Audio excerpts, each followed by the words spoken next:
नमस्कार, स्वागत है आपका। मैं हूं आपके साथ हिमांशु दीक्षित और आज शुरुआत बड़ी खबर से करेंगे। पीएम मोदी इटली और ब्रिटेन के 5 दिन के दौरे पर रवाना हो गए हैं। पहले वो इटली पहुंचेंगे और उसके बाद फिर वो ब्रिटेन जाएंगे। आज से 31 अक्टूबर तक रोम और वेटिकन सिटी में रहेंगे। यहां पर 16वें G20 के समिट में हिस्सा लेंगे प्रधानमंत्री नरेंद्र मोदी। और पीएम मोदी ने रवाना होने से पहले एक ट्वीट किया है जिसमें उन्होंने लिखा है, रोम यात्रा के दौरान वैश्विक अर्थव्यवस्था, महामारी से स्वास्थ्य में सुधार और जलवायु परिवर्तन पर G20 सम्मेलन में चर्चा करेंगे। और इसके साथ ही G20 के नेताओं से उनकी मुलाकात होगी। ब्रिटेन के प्रधानमंत्री बोरिस जॉनसन के निमंत्रण पर ग्लासगो पहुंचेंगे, जहां पर पीएम मोदी COP26 सम्मेलन में शिरकत करेंगे। एक और 2 नवंबर को होने वाले इस विशेष आयोजन में पर्यावरण सुरक्षा, ग्लोबल वार्मिंग पर चर्चा आयोजित है, यानी उन मुद्दों पर जो बाकी देशों के साथ भी जुड़े हुए हैं, जिनमें खास तौर पर पर्यावरण और global warming. Yoga Day, in fact, this year for the first time in a big way in 3 locations. We had one in Rome, we had celebration in Florence, and we also celebrated for the first time in the Ministry of Foreign Affairs building in Italy, where the Minister for Foreign Affairs participated in the Yoga Day celebrations. There are, in fact, over 10 universities in Italy that teach Indian languages, Indologies, and subjects related to Indian history, art, and culture, which is something really unique about Italy. We also have tremendous interaction between our parliamentarians. Italy has set up what is called an India-Italy Parliamentary Friendship Group, and this year we had the first ever virtual interaction between Indian parliamentarians and some of the members of that group. We had visit by our speaker for P20 and some of the members also interacted with him. देखिए, शिरकत करने प्रधानमंत्री नरेंद्र मोदी जा रहे हैं। G20 नेताओं के साथ महामारी, सतत विकास, जलवायु परिवर्तन और वैश्विक आर्थिक और स्वास्थ्य सुधार पर यहाँ चर्चा की जाएगी। और इसके साथ ही जो बैठक में जो फोकस होगा, जो इटली में जो बैठक होगी, उसमें जो फोकस होगा वो कोरोना महामारी से अर्थव्यवस्था को उबारना, वैश्विक स्वास्थ्य सुशासन, आतंकवाद हमेशा रहा है, टेरर फंडिंग हमेशा मुद्दा रहा है, इस पर भी बात होगी, जलवायु परिवर्तन पर भी बात होगी और टिकाऊ विकास, खाद्य सुरक्षा, ये वो पहलू हैं जिन पर बात होगी। और अब आगे देखते हैं 1 मिनट में कई अहम खबरें। पीएम मोदी इटली और ब्रिटेन के 5 दिन के दौरे पर रवाना हो गए हैं। पहले वो इटली पहुंचेंगे, फिर ब्रिटेन जाएंगे। आज से 31 अक्टूबर तक रोम और वेटिकन सिटी में रहेंगे। यहाँ पर 16वें G20 के समिट में हिस्सा लेंगे। पीएम मोदी ने रवाना होने से पहले एक ट्वीट किया है, जिसमें उन्होंने लिखा, रोम यात्रा के दौरान वैश्विक अर्थव्यवस्था, महामारी से स्वास्थ्य में सुधार और जलवायु परिवर्तन पर G20 सम्मेलन में चर्चा करेंगे। इसके साथ ही G20 के नेताओं से उनकी मुलाकात होगी। इटली की यात्रा पर जाने से पहले पीएम मोदी ने गुरुवार को 18वें भारत आसियान शिखर सम्मेलन को संबोधित किया। सम्मेलन में क्षेत्रीय और अंतर्राष्ट्रीय मुद्दों पर चर्चा हुई। इसमें दक्षिण चीन सागर और आतंकवाद का मुद्दा भी शामिल था।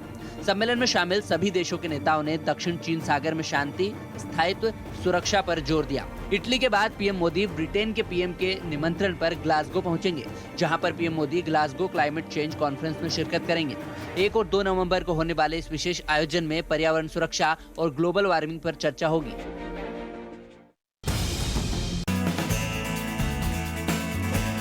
लखनऊ में सीएम योगी आज उत्तर प्रदेश की चुनावी नब्ज टटोलने के लिए गृह मंत्री अमित शाह यूपी के दौरे पर रहेंगे। इस मौके पर पार्टी के राष्ट्रीय उपाध्यक्ष और प्रदेश प्रभारी राधा मोहन सिंह, केंद्रीय मंत्री और चुनाव प्रभारी धर्मेंद्र प्रधान और मुख्यमंत्री योगी आदित्यनाथ भी उनके साथ मौजूद रहेंगे। अमित शाह राजधानी लखनऊ में आगामी विधानसभा चुनाव को देखते हुए चुनावी रोडमैप पर विस्तार से चर्चा करेंगे। साथ ही पार्टी के सदस्यता अभियान का भी शुभारंभ करेंगे।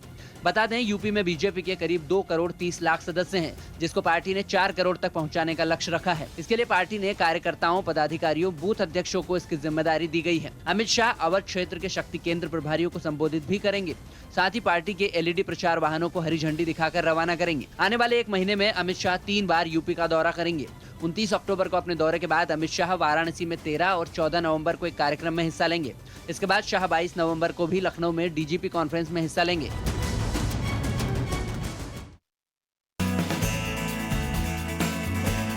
लखनऊ में सीएम योगी आदित्यनाथ ने कल दिवाली मेले की शुरुआत की। सीएम योगी ने गुरुवार शाम को राजधानी लखनऊ में झूलेलाल घाट पर इसका उद्घाटन किया। दीपावली मेला 4 नवंबर तक चलेगा। इस मेले में फूड स्टॉल, मनोरंजन के साथ साथ सांस्कृतिक कार्यक्रमों को भी आयोजित किया जाएगा। दीपावली मेला को खास बनाने में जुटे लखनऊ नगर निगम ने पहले हजरतगंज को सजाया था और अब मेला स्थल झूलेलाल वाटिका को संवारा गया है। दिवाली मेले के आयोजन के दिन सीएम योगी ने अयोध्या का भी जिक्र किया। इस मौके पर योगी ने कहा कि पहले की सरकारें अयोध्या जाने से डरती थी।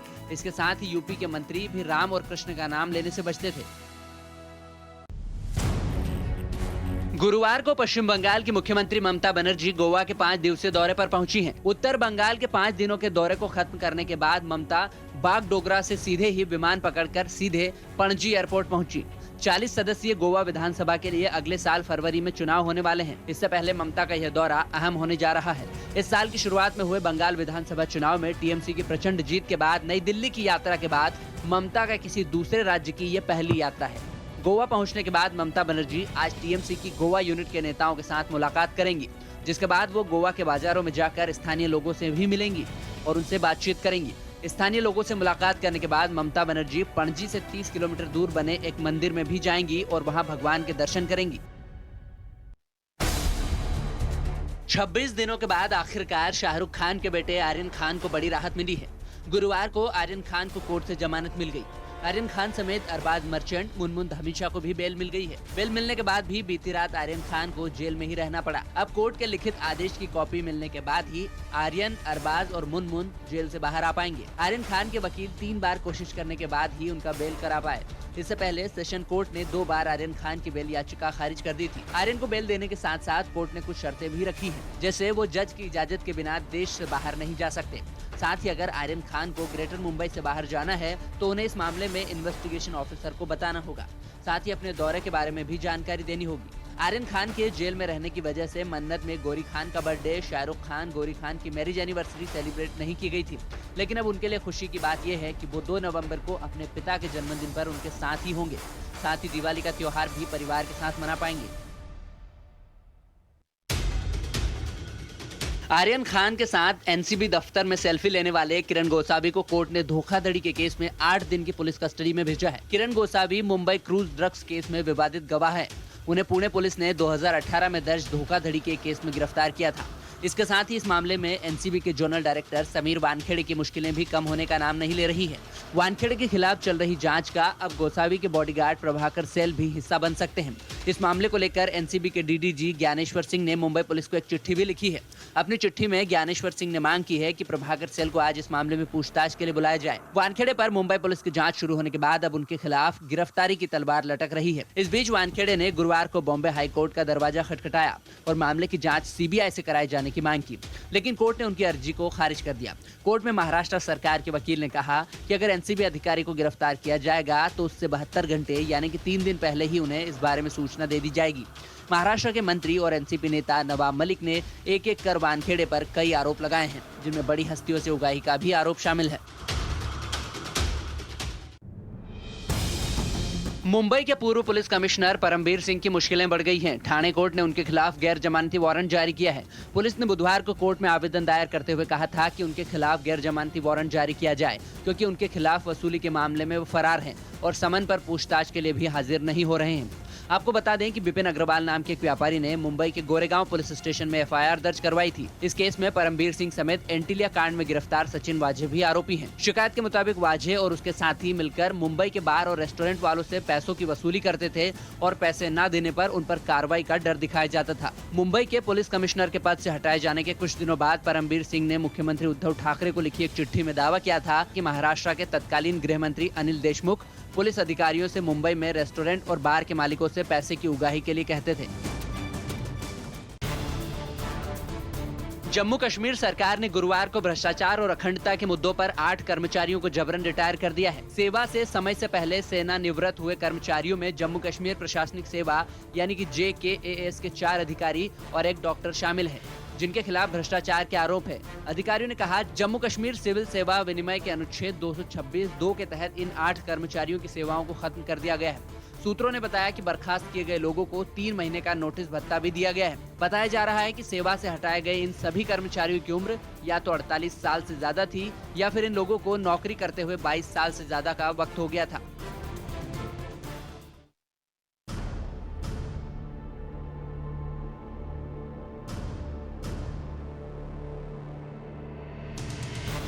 दिल्ली हरियाणा आने जाने वाले लोगों के लिए बड़ी राहत की खबर है। करीब 10 महीने बाद टिकरी बॉर्डर से दिल्ली पुलिस ने बैरिकेड्स को हटाना शुरू कर दिया है। यहां हजारों किसान केंद्र के 3 कृषि कानूनों के विरोध में प्रदर्शन कर रहे हैं। एक वरिष्ठ अधिकारी ने बताया कि टिकरी बॉर्डर पर 8 में से 4 बैरिकेड्स को हटा लिया गया है। दिल्ली पुलिस टिकरी बॉर्डर पर लगी कंक्रीट की दीवार और नुकीली कीलों को हटाने में जुट गई है। हालांकि ये कयास लगाए जा रहे हैं कि इसके पीछे का उद्देश्य बंद हुई सड़कों पर आवाजाही शुरू करना है। दिल्ली पुलिस के एक वरिष्ठ अधिकारी ने बताया कि फिलहाल अभी कोई ट्रैफिक मूवमेंट नहीं हो रहा है, बॉर्डर अभी बंद ही है। दिल्ली पुलिस ने गुरुवार शाम से ही जेसीबी की मदद से कंक्रीट की दीवारों, सीमेंट के बैरिकेड्स को हटाने में जुटी हुई है। अगर दिल्ली पुलिस इन बैरिकेड्स को हटा देती है तो दिल्ली रोहतक मार्ग खुलने से आने जाने में हो रही परेशानियों से निजात मिल सकती है। वहीं अगले 2 से 3 दिन में उम्मीद है कि पुलिस इन बैरिकेड्स को हटा देगी और इन रास्तों पर गाड़ियां फिर से दौड़ने लगेंगी। यूपी के मिर्जापुर में निजी स्कूल में शरारत करने पर कक्षा 2 के छात्र को सजा के तौर पर प्रिंसिपल ने बिल्डिंग की छत से पैर पकड़कर उल्टा लटका दिया। बच्चे को लटकाने का फोटो सोशल मीडिया में तेजी से वायरल हो गया, जिसके बाद एक्शन लेते हुए जिलाधिकारी ने मामले में टीचर के खिलाफ मुकदमा दर्ज करने का आदेश दे दिया है। मामला अहरोरा में स्थित सद्भावना शिक्षण संस्थान जूनियर हाई स्कूल का है, जहां पर गुरुवार की दोपहर स्कूल में कक्षा 2 में पढ़ने वाले छात्र को गोलगप्पा खाने के दौरान बच्चों के साथ शरारत करने के कारण अजीबोगरीब सजा मिली। बच्चों की शरारत से नाराज होकर स्कूल के प्रधानाचार्य मनोज विश्वकर्मा ने सजा देने के लिए बच्चे का एक पैर पकड़कर बिल्डिंग के नीचे लटका दिया। जब ये वाकया हुआ तो आसपास और भी बच्चे मौजूद थे। एक और बड़ी खबर, आज लखनऊ दौरे पर रहेंगे अमित शाह। बीजेपी की मेगा सदस्यता अभियान का आगाज करेंगे। मेरा परिवार भाजपा परिवार की शुरुआत की जाएगी। पार्टी नेताओं के साथ चुनावी रणनीति पर मंथन करेंगे। अंत्योदय को साकार करता उत्तर प्रदेश पुस्तक का विमोचन भी किया जाएगा और विधानसभा चुनाव को लेकर संगठन की बैठक करेंगे। सीएम योगी भी बैठक में रहेंगे। अमित हमारे सहयोगी हमारे साथ में जुड़े हुए हैं। अमित, मेरा परिवार भाजपा परिवार, एक बड़ा कैंपेन शुरू करने की कोशिश बीजेपी की, क्या जानकारी आपके पास? देखिए, मुझे लगता है कि चुनाव से ठीक पहले अमित शाह का एक महत्वपूर्ण दौरा है और आज दिन भर अमित शाह लखनऊ में है और वहां पर ये जो कार्यक्रम है, ये इस कार्यक्रम के जरिए सबसे बड़ी बात की एक तरह से जो आप कह सकते हैं कि कैंपेन है जो लोगों को जोड़ने का, तो वो शुरू होने जा रहा है और इसके जरिए जो कोशिश है कि एक तरह का सदस्यता अभियान, चुनाव से पहले कोशिश है कि मैक्सिमम लोगों को पार्टी से जोड़ा जाए। इसीलिए मेरा परिवार भाजपा परिवार अभियान शुरू हो रहा है। इसके अलावा 2 बजे एक बुक का रिलीज करने जा रहे हैं। जो वरिष्ठ कार्यकर्ता हैं उसको लेकर एक बुक रिलीज किया जाएगा। लेकिन सबसे महत्वपूर्ण बैठक करीब 3 बजे होगी अमित शाह की, जो कि चुनाव को लेकर, जिसको कहा जा रहा है कि सीधे सीधे चुनाव की तैयारी को लेकर होने वाली है, जिसमें मुख्यमंत्री तो होंगे ही। हाँ। इसके अलावा जो संगठन के जो प्रभारी हैं राधा मोहन सिंह, चुनाव प्रभारी धर्मेंद्र प्रधान, इसके अलावा जो सह प्रभारी बनाए थे वो रहेंगे। लेकिन सबसे बड़ी बात की जो तमाम विधायक, सांसद, पूर्व जो अध्यक्ष रहे हैं, सबको बुलाया गया है। तो आज संगठन के तौर पर चुनावी रणनीति बनाने को लेकर सबसे बड़ी बैठक होने वाली है 3 बजे लखनऊ में। अमित, यानी बाकी के दल जहां अभी सोच रहे हैं कि क्या करना है, बीजेपी अभी से ही अपने आप को मजबूत करने की पूरी कवायद में जुट गई। आप देखिए, संगठन स्तर पर मजबूत करने की कोशिश और साथ ही सदस्यता अभियान भी चलाया जा रहा है। और भी कई पहलू हैं यहाँ। सदस्यता अभियान तो लगातार चलता है। अमित शाह की एक सबसे अच्छी रणनीति ये रहती है, अमित शाह हमेशा कहते हैं कि चुनाव के लिए भाजपा हमेशा तैयार रहती है, 24 घंटे तैयार रहती है। और इसीलिए ये सदस्यता अभियान, अगर आपको याद हो तो 2014 में चुनाव जीतने के बाद बीजेपी ने सबसे बड़ा सदस्यता अभियान किया था कि 11 करोड़ कार्यकर्ता बनाए थे और दुनिया की सबसे बड़ी पार्टी बनी थी। तो इस संगठन में काम तो चल गया था कि चुनाव से पहले सदस्यता अभियान में तेजी लाई गई है और एक टारगेट रखा गया है, क्योंकि सबसे ज्यादा लोगों को सदस्य बनाना है। और भाजपा की रणनीति और अमित शाह की रणनीति रही है कि वोट जो है, वोट परसेंट है, 51% वोट पाने की रणनीति के साथ वो काम करती है। तो इसी के तहत ये काम है, काम आज बैठक चल रही है, मुझे लगता है और अगले एक महीने जी बिल्कुल, के भीतर कोशिश यही है बार कि जाने वाला है। मजबूती प्रदान की जाए, बीजेपी को जो मजबूत है उसको और मजबूत किया जाए। शुक्रिया आपका हमारे साथ जुड़ने के लिए। एक और बड़ी खबर, आज यूपी के ललितपुर दौरे पर रहेंगी प्रियंका गांधी, किसान परिवारों से मुलाकात करेंगी। कथित तौर पर खाद के लिए लाइन में एक किसान की मौत हुई और प्रियंका मृतक किसान के परिजनों से भी मिलेंगी, खाद की किल्लत का मुद्दा उठाएंगी। बुंदेलखंड में खाद की भयंकर किल्लत है। आदर्श हमारे साथ जुड़े हुए हैं। आदर्श, जरा बताएं आज प्रियंका गांधी कहां जाने वाली हैं उत्तर प्रदेश में? देखिए, जैसा कि आपने बताया कि प्रियंका गांधी आज उन्हीं किसानों से मिलेंगे जिनकी खाद के दौरान मौत हुई थी, और इससे एक दिन पहले यानी कल रात में वो ललितपुर के लिए रवाना हुई हैं ट्रेन से, और वहां जाने से पहले जो स्टेशन पर तमाम कुली होते हैं उनसे भी मुलाकात की है।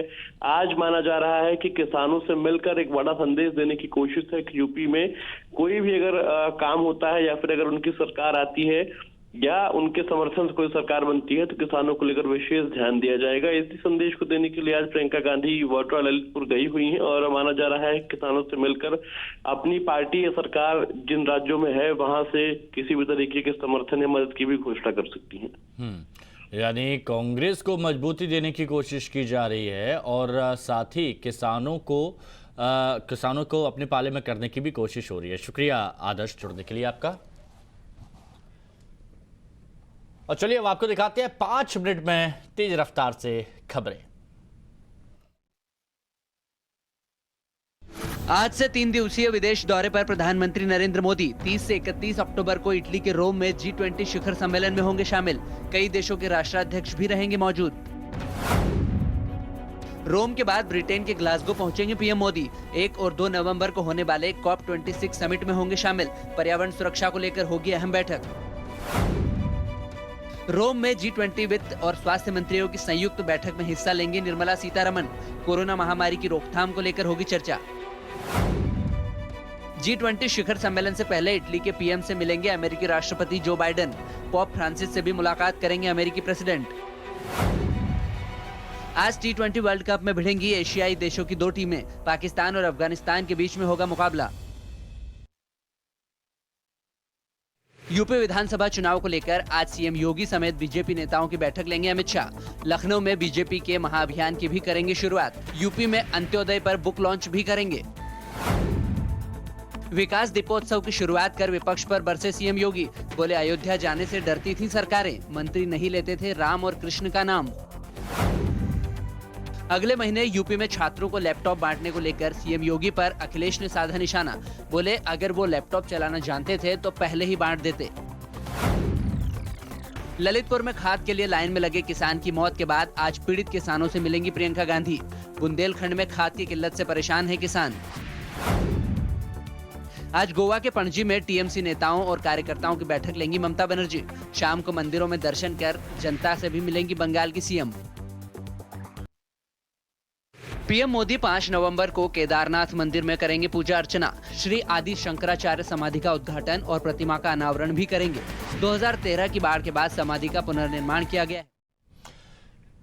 अब सीधे आपको लिए चलते हैं पुणे, जहां इंडिया की 141वीं पासिंग आउट परेड हो रही है। Procedures and had to rely heavily on out-of-the-box thinking to minimize the impact of COVID-19 on training activities, while simultaneously ensuring ubiquitous adherence to COVID safety norms. And while nothing is exactly the same like it was before, some of the starkest changes were seen in the method of conducting the Passing Out Parade. The Passing Out Parade marks the grand finale of a cadet's journey throughout National Defence Academy, which marks the cadet's formal adieu to his alma mater as he steps on the Antim Pag, symbolizing his transition from a boy into a man. However, this grand spectacle, which was hitherto held with great pomp and show, too had to undergo fundamental changes to meet the COVID-19 scenario. The Passing Out Parade of the 141st Course 2 is a result of brainstorming by the National Defence Academy, which came up with a plan to carry out the Passing Out Parade while maintaining a distance of 2 meters on each side.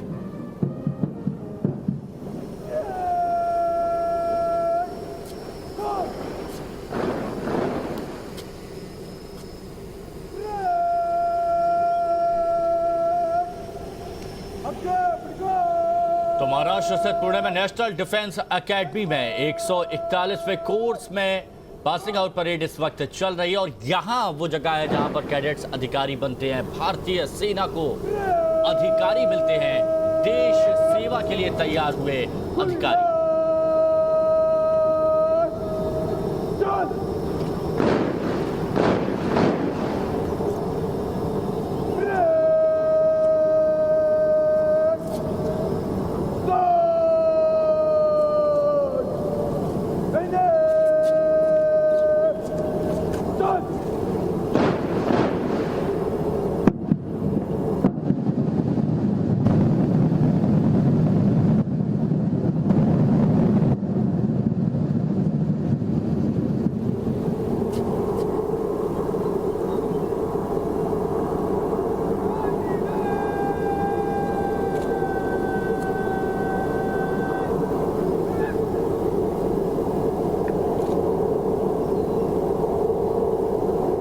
तो देखिए, कड़ी मेहनत, कठोर परिश्रम के बाद cadets अधिकारी बनते हैं और ये वो लोग होते हैं जो यहाँ पर ट्रेनिंग लेते हैं और ट्रेनिंग में इनको बताया जाता है कि भारत के लिए वो जोश, वो जज्बा, जुनून जगाया जाता है जो दुश्मनों के दांत खट्टे करने के लिए तैयार होते हैं। कड़ी मेहनत, कठोर परिश्रम से इनको गुजरना पड़ता है और उसके बाद ये सेना में अहम जिम्मेदारी पाते हैं और फिर दुश्मन के लिए खतरनाक बनते हैं।